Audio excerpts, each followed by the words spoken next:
What's up, y'all? Reggie here. Reg Talk TV. TN. Look, once again, coming from the illustrious car studio, the mobile studio. Once again, ladies and gentlemen. Once again, get, ladies and gentlemen.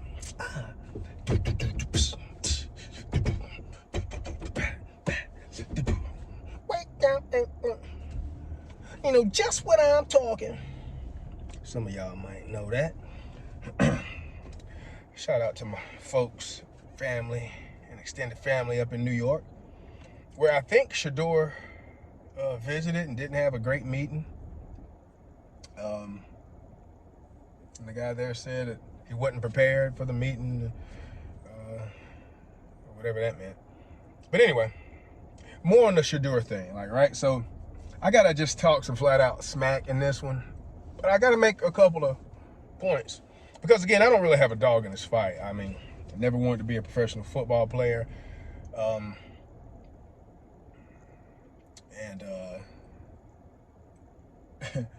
I don't really watch the crap.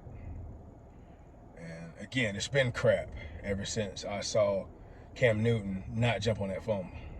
So it is what it is. And now you see all these other things happening in front of you, and you're like, why do y'all still watch this and get caught up in it and act like, I mean, it's cool, it's a sport.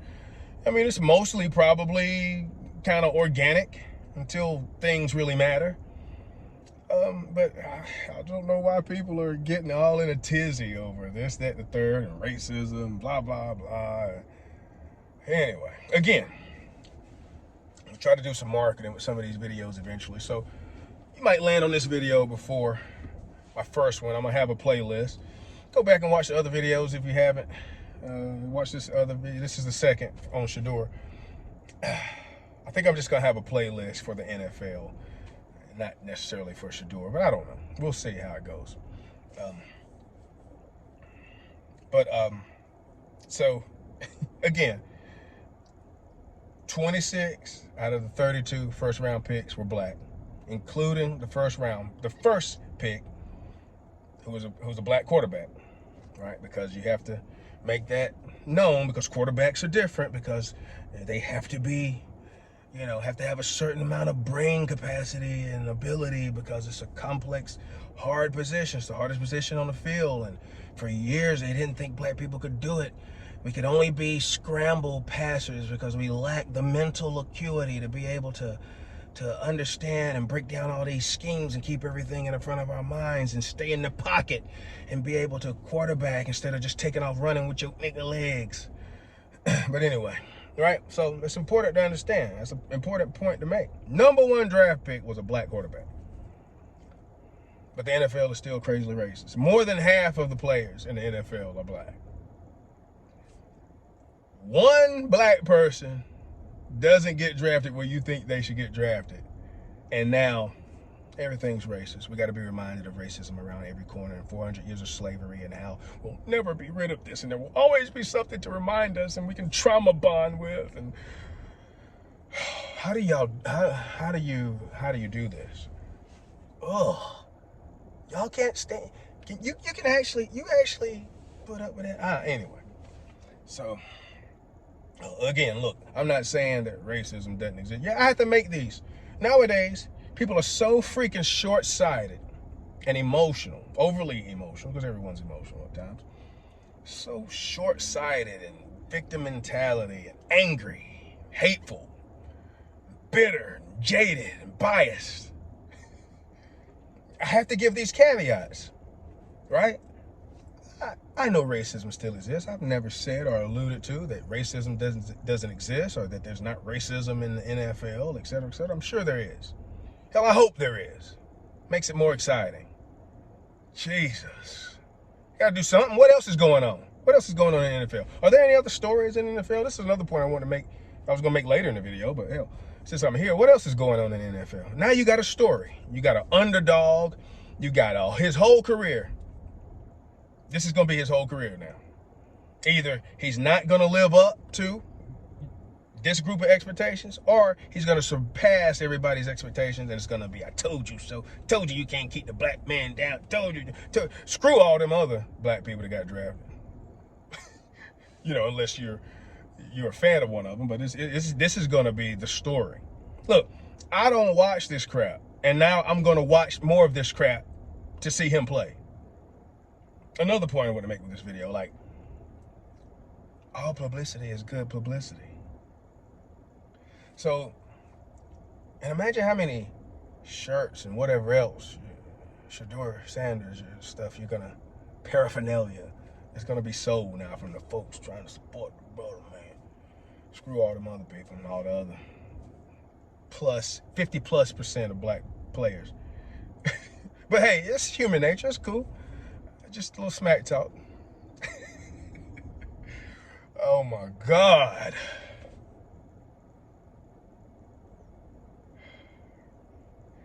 Okay, so I saw Stephen A. Smith this morning. He's going on doing the usual, trying to keep us down, trying to keep black greatness down. Anytime a black man comes along, it's great. You gotta put your boot on his neck, all this kind of talk. And they don't ever want us to be great. I mean, the great fucking black athletes in general, sports, basketball, baseball, football. They don't ever want us to be great. Every time. I cannot stand this shit. Oh my gosh, makes my skin crawl. This morning I'm listening to Stephen A. Smith. Now, he's great at what he does. I don't like some of his angles and ish because of this kind of ish, all this race baiting. He doesn't race bait that much, but I mean, I don't know. I hadn't watched him in a while, but anyway, he's doing a typical, but he's putting in also, which made it more captivating, is that he's saying, Shedeur, you got to take some partial responsibility and accountability for this too, for being pompous and ego driven and more than just confident, being arrogant and saying this and saying that. And I think he showed some clips at the beginning. I might be thinking about another video, but people are showing clips of him talking and what he said sometimes in some of these meetings. And then there's other stuff out there that didn't have his face on it, where he was recorded saying some stuff. He was basically like, it was not good. I mean, he's basically saying that he was better than everybody else or his team or whatever else. I don't know. But anyway, but yeah, people are talking about these sorts of comments and this arrogance. So, and he's saying that you got to take responsibility for this, and that Deion had to take partial responsibility for some of this too, as if the guy didn't get drafted. Meanwhile, the brother was in the draft. Ain't nobody said a word about his black ass. Shilo didn't get drafted at all. Well, it's different because he wasn't the quarterback. He wasn't as good, blah, blah, blah. You know what he said? He said, look, our dad was our agent, and that hadn't been working out too well. So what did he do? He basically fired his dad, went out and signed who? White dude. You can't make this up. You gonna come for him? You gonna come for Shilo? Trying to keep us down. Won't let us be great. Let me call this white agent right quick. You can't make this shit up. Anyway, so Stephen A. Smith is going on, and he took the cake. He said, look, first he starts off with the typical, it reeks of collusion. It's collusion.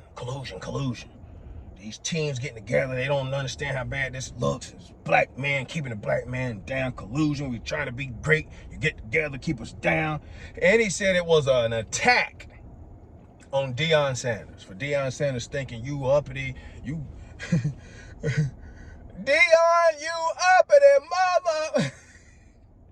What Samuel Jackson's character say in Django?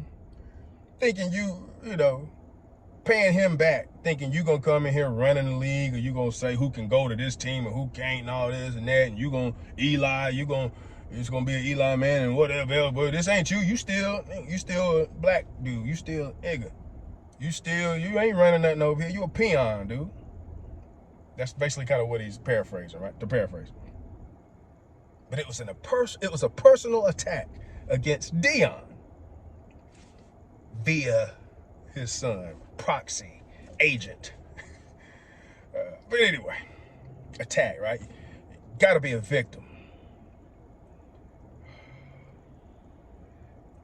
And then takes the cake, right? Says, look, I understand, collusion, goes on and on, collusion.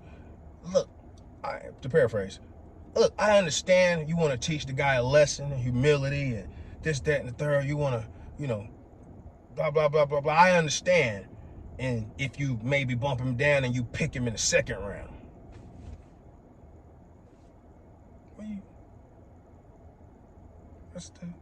What in the hypocritical collusion bad? A little bit of collusion, I can understand. What are you talking about?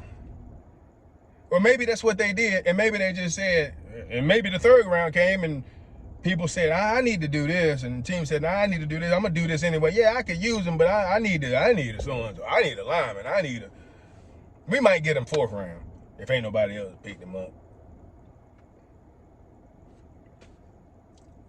So you're okay with it. You're okay with collusion if it only went to the second round. But fifth round or whatever, fifth round, that's how much I watch it. Fifth round, bad. Collusion, now bad. Hey, whatever. But yeah, now we got something to watch. Now we got a story. Y'all be sure to check out Shilo, right? And see what he's gonna do. But now, yeah, I'm gonna watch to see. I probably really won't. I'll probably just watch the highlights because the highlights are gonna tell me. I'm not gonna be watching any games for the most part. I might tune in to one here or there. But yeah, this is just ridiculous. It's just racism. They're always trying to, because entertainment and playing sports. Look, I'm not approved. Like, I like sports. I still like sports, etc., etc. But, it's not the end-all and be-all of existence. There are things you can do in life and be successful at that don't involve a freaking ball or a movie screen or a microphone or whatever, Entertainers as leaders. Oh, my God. Anyway, hey, before this gets much longer, let's see what happens, right?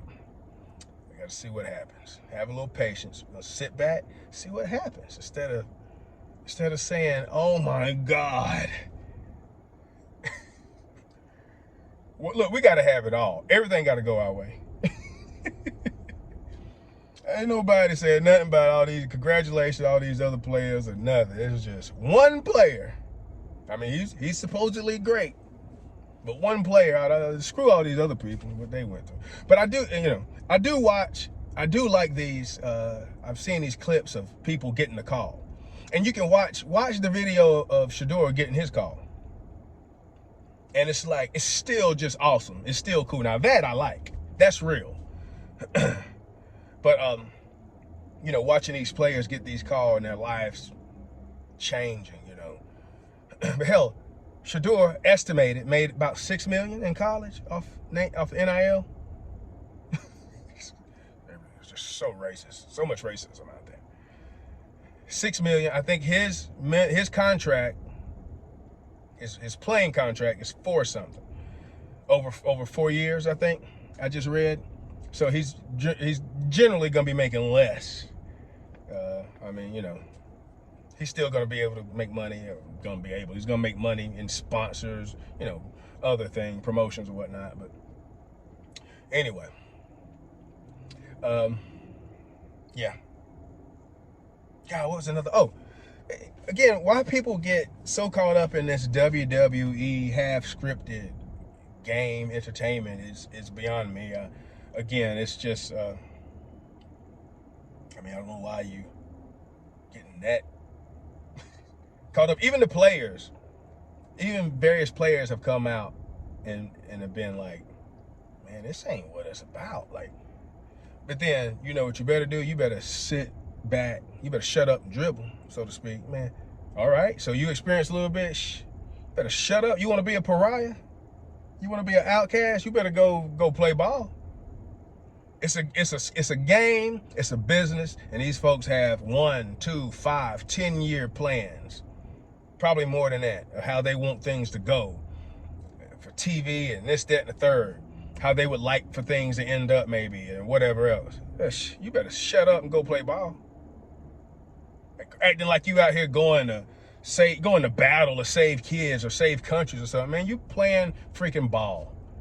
Shut up and play ball. But some players are even fed up. Like, what, you thought you were doing something so noble? Now you're disappointed that you're finding out some of it is kind of pre-planned and scripted. You got referees moving the ball and shit on the first, trying to, measure to see if you got the first down or not. They moving the ball back and all this kind of shit for certain teams, and ain't making this call obvious, no calls and retaliatory calls, makeup calls. I mean, that always kind of happens, but you know what I'm saying. It's becoming more and more prominent. So look, we'll see what happens, right? Sit back. If I want to watch WWE, I'll watch WWE. If I want to watch WWE with the ball, I'll go watch NFL. See y'all later. Peace, love, and light.